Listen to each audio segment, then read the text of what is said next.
بسم اللہ الرحمن الرحیم نحمده ونصلی علی رسوله الکریم اما بعد فاعوذ باللہ من الشیطان الرجیم بسم اللہ الرحمن الرحیم ومن يتق الله يجعل له مخرجا ويرزقه من حيث لا يحتسب ومن يتوكل على الله فهو حسبه صدق الله مولانا العظيم وصدق رسوله النبي الكريم ونحن على ذلك لمن الشاهدين والشاكرين والحمد لله رب العالمين۔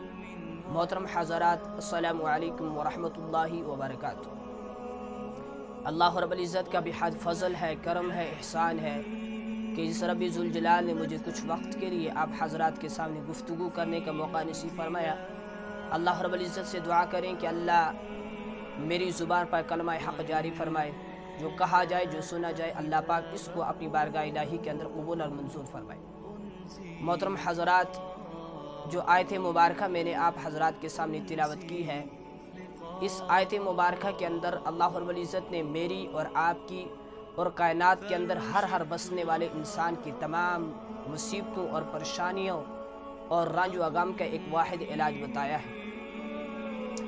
آج آپ اپنا جائزہ لیں اور میں اپنا محاسبہ کروں، اور اس کے ساتھ ساتھ سارے عالم انسانیت پر نظر ڈالیں تو ہر طرف سے یہ خبریں سننے کو ملتی ہیں کہ آج پوری دنیا کے اندر بدتمیزی و بد اخلاقی، چوری و بدکاری، رشوت خوری و سود خوری، قتل و غارت کے بازار گرم ہیں، طرح طرح کی بیماریاں ہیں اور عجیب مسائل ہیں۔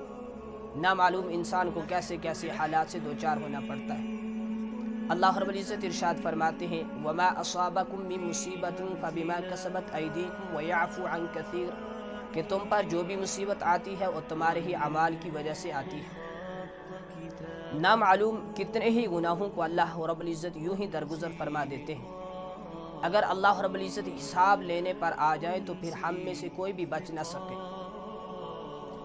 آج ہم جن پریشانیوں اور مصیبتوں اور حالات کا شکار ہیں، یہ ہماری ہی بدعمالی کا ثمرہ ہے۔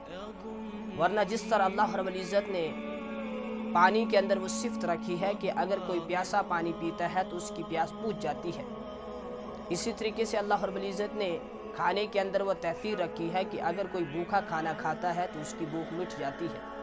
اسی طریقے سے اس احکام الحاکمین نے اپنے احکام اور جناب رسول اکرم صلی اللہ علیہ وسلم کی مبارک طریقے کے اندر وہ تاثیر رکھی ہے کہ اگر کوئی اللہ رب العزت کے احکام کے مطابق اور حضور صلی اللہ علیہ وسلم کے مبارک طریقے کے مطابق زندگی گزارتا ہے تو قرآن اس کا گواہ ہے، حضور صلی اللہ علیہ وسلم کی سیرت اس کا نمونہ ہے، صحابہ کا عمل اس کے لیے شاہد ہے، بزرگوں کی زندگی اس کے لیے دلیل ہے کہ یہ شخص کامیاب ہے اور کامران ہے، ترقی اس کی غلام ہو جائے گی، اس کے رنج و غم، اس کے دل کا جو بھی ہوگا وہ دور ہو جائے گا، اسے سکون قلب نصیب ہوگا۔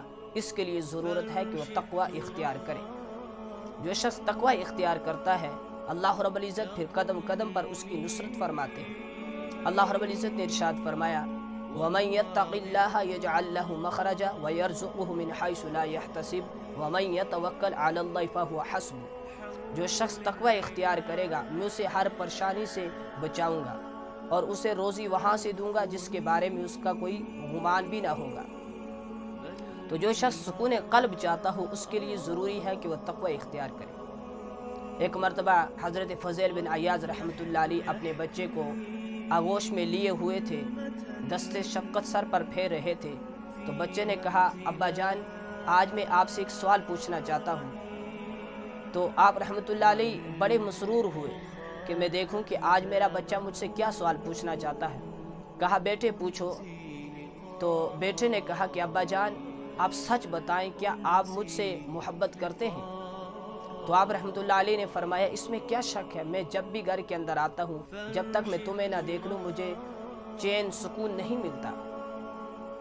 کہا اچھا ابا جان یہ بتائیں کہ آپ اس سے بھی محبت کرتے ہیں جس نے مجھے پیدا کیا ہے؟ تو آپ رحمۃ اللہ علیہ نے فرمایا ہاں کرتا ہوں۔ تو فرمایا ابا جان میں حیران ہوں کہ ایک ہی دل کے اندر دو چیزوں کی محبت کیسے جمع ہو سکتی ہے۔ اتنا ہی سننا تھا کہ آپ رحمۃ اللہ علیہ نے اپنے اس بچے کو آگوش سے اتار دیا اور فوراً اللہ کے سامنے عبادت کے اندر مشغول ہو گئے۔ اور ایسے روئے کہ داڑھی آنسو سے تر ہوگی۔ تو اب معلوم یہ ہوا کہ دل کے اندر اللہ کے سوا کسی کا خیال، کسی کی محبت نہ ہونا یہ تقوی کے اہم ترین درجہ ہے۔ اللہ رب العزت ایسا تقوی ہمیں بھی عطا فرمائے۔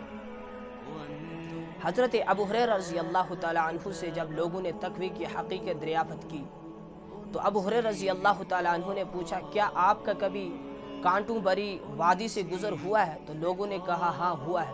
فرمایا پھر آپ وہاں سے کیسے گزرے ہو؟ تو لوگوں نے کہا ہر ممکن طریقے سے اپنے آپ کو بچا کر گزرے ہیں۔ فرمایا اصل اسی کا نام تقوی ہے۔ تقوی انسان کی زندگی کا خلاصہ ہے۔ تقوی انسان کو جہاں ظاہر و باطن کی پاکیزگی دیتا ہے وہاں ایک عبادت بھی ہے۔ حضرت امام حسن بصری رحمۃ اللہ علیہ نے فرمایا قلیل تقوی بھی 1000 برس کی صوم و صلاۃ سے افضل ہے، کیونکہ اعمال میں سب سے افضل عمل تقوی ہے۔ اللہ رب العزت ہم سب کو تقوی والی زندگی عطا فرمائے اور نیک صالح زندگی گزارنے کی توفیق عطا فرمائے، اور اللہ پاک ہم سب کو اپنے احکام کی پابندی نصیب فرمائے، نبی علیہ الصلوۃ والسلام کی غلامی نصیب